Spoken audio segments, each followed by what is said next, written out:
Hello everybody, it's Maikito. Hopefully everybody's having a good day and have had a good day. Had a pretty decent day. I would say not that bad of a day when it comes to last video's picks. I'll go over that at the end of the video. But like I said, it's harder to predict these international games. I feel like tomorrow's slate is actually a little harder to predict than last one. So as always, I'm not gonna force any picks. I still found a couple that I did like. Not as many as the usual vids, like I said before, but still enough to make a video. So let's get straight into those. And the first one is Viktor Gyökeres to go higher than 3 shots playing away from home for Sweden, going up against Slovakia. So far in the league, he's actually averaged 5.11 shots per 90, and last season he averaged 3.52 shots last season. And in the last international break when they played, he went over in both games to go with 5 against Estonia and 10 against Azerbaijan. I know those are weaker oppositions, but either way, it shows you that he's willing to shoot and will shoot for Sweden. He's a striker, and this is the game that's going to be a battle for first place. They both won both of their games against Estonia and Azerbaijan, and the winner of this pretty much gets first place, at least for now. And Slovakia, when they played in the Euros, gave 16 shots to England, 9 to Romania, 13 to Ukraine, and 16 to Belgium. So they still gave a decent amount of shots and a pretty high amount of shots. And I expect Sweden to take at least around that 15 mark, around that mark. And he can get plenty of passes from players like Kulusevski, Isak, and Ilanga. So he has plenty of teammates that will pass in the ball, which is also good for us. And I like this mark. He's also 6'2", so he's pretty tall. He's going to be good in the air as well against Slovakia. And he's one of, if not the most important player in the attack for Sweden. And he's their key to winning this game.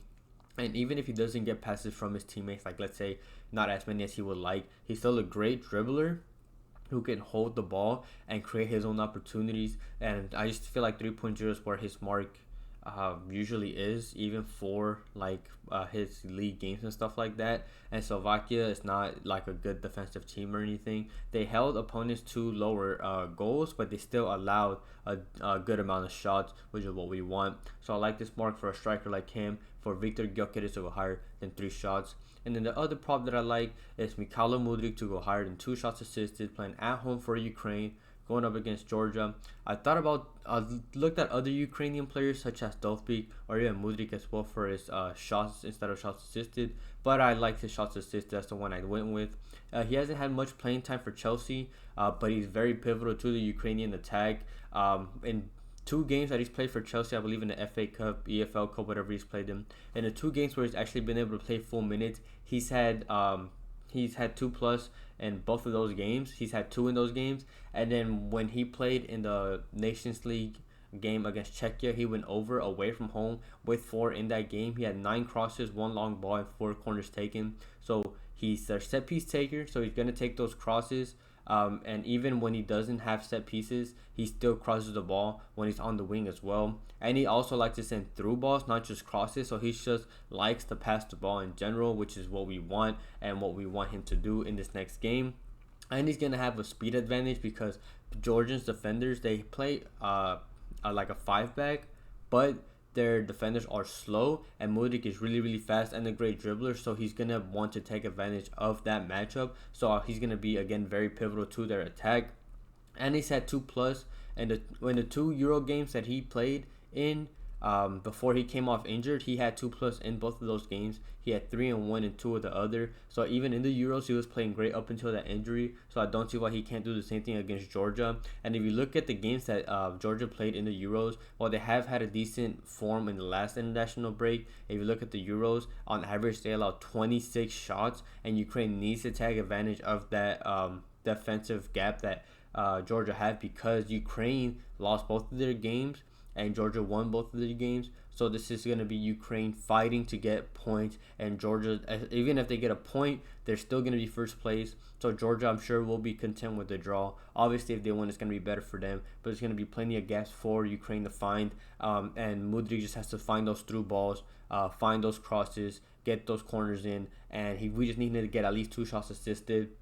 Like I said, they need to be aggressive, and he's going to be a major role, and if not the most important role for Ukraine. So I like this mark. I like Mykhailo Mudryk to go higher than 2 shots assisted. Before I get into the money lines, just quick reminder, I have all my codes linked in the description, whether that's the YouTube membership for those I want to get the content out early before anyone else.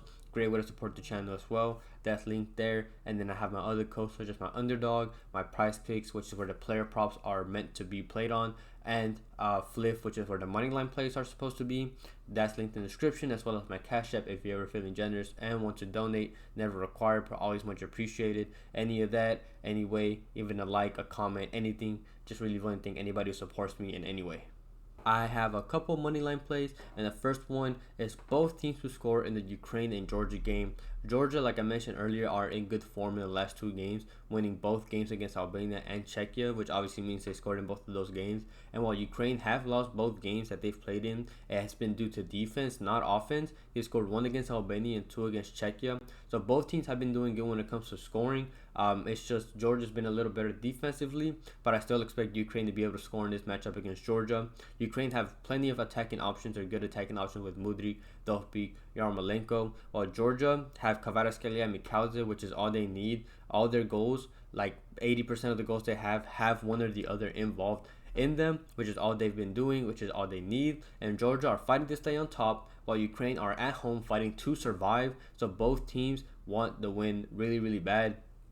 And Georgia scored in every single Euro game and against Czechia, Spain, Portugal. So I feel like this will mainly concern Georgia, whether they'll score. But they've been able to score so far in the last like 5, 6, 7, 8 games running. They always find a way to score, and Ukraine need to score. They've been able to score. It's just their defense that's lackluster. So I just think it's going to be a good match, just very entertaining to watch, and I expect both attacks to really be the main focus in this game. So I like both teams to score in the Ukraine and Georgia game. And then my last player prop is the Netherlands money line going up against Hungary. And the main reason why I like this prop is because Hungary's defense will struggle. Their only good defender, including the goalkeeper that they even have right now, is Willy Orban, and he's not going to be able to hold Netherlands attack all by himself. They conceded 5 to Germany. They conceded 2 to Germany when they played them again, and they conceded 3 to Switzerland, and that's in the Nations League and in the Euros. So when they play these big teams with good attacks, they seem to struggle.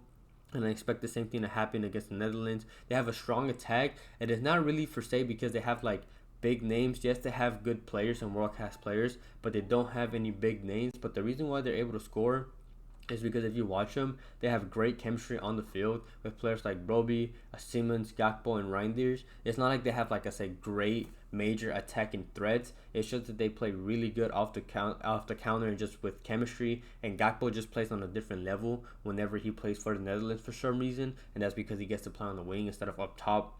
And in the Euro, and if you include the Euro and the Nations League, which is over this pretty much this year, and the Netherlands, when it comes to their scoring, they've been able to score 17 goals in 8 games. So they average over 2 goals scored, and they've conceded 11 in those games. So while they haven't been as good as they can be defensively, first of all, they usually do versus smaller teams like Hungary. They're still a good team, but I still think Netherlands will be able to outscore them. Sure, you could look at the Netherlands higher than 1.5 goals, but there's always the chance that really there is the chance that Netherlands can win this game 1-0, and with this you just get the safer of that. And if the Netherlands score 2 goals, they will very likely win. I don't expect Hungary to score. They might not even score a goal in general, and I especially don't expect them to score 2.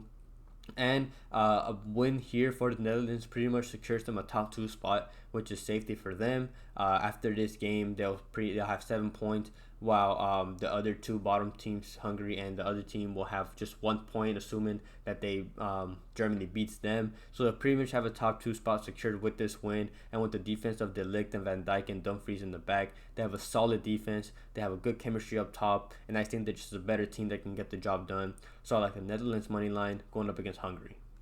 Thank you everybody for watching. Quickly going over last video's picks. It was a 4-3 day. We had Raspadori who DMP'd, who didn't start, but we had Sorloth Harden 2 shots that hit. We had Messi added play, under passes that hit.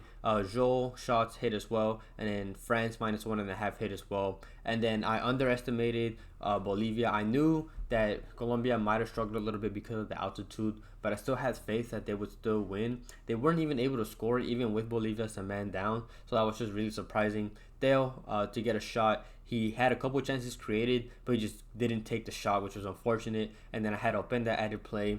for some reason he always lets me down when it comes to really anytime I feel like I take him, he lets me down. So he's probably on the ban list to go take at least 2 shots. He ended with 1. Italy beat Belgium in that game. So it was a 4-3 day. Like I said, not a bad day, a decent day. More wins than losses, which is obviously what we want. And hopefully we can do a little better tomorrow. If I do have any added plays, as always, they'll be in the pinned comment in the description. I might not have any just because I do have to work tomorrow, and the games are going to be going while I'm at work. I might try to squeeze 1 or 2 in, no guaranteed. And again, if I do add them, they will be there. And for those that don't know, I have the Discord link to the description, completely free. For those that want to talk about their own lines, their own slips, people talk about their inputs and their slips and stuff like that, and even other sports. So if you want to join that, you can join that as well. But other than that, I hope everybody has a good night, a good day, and we can cash out tomorrow.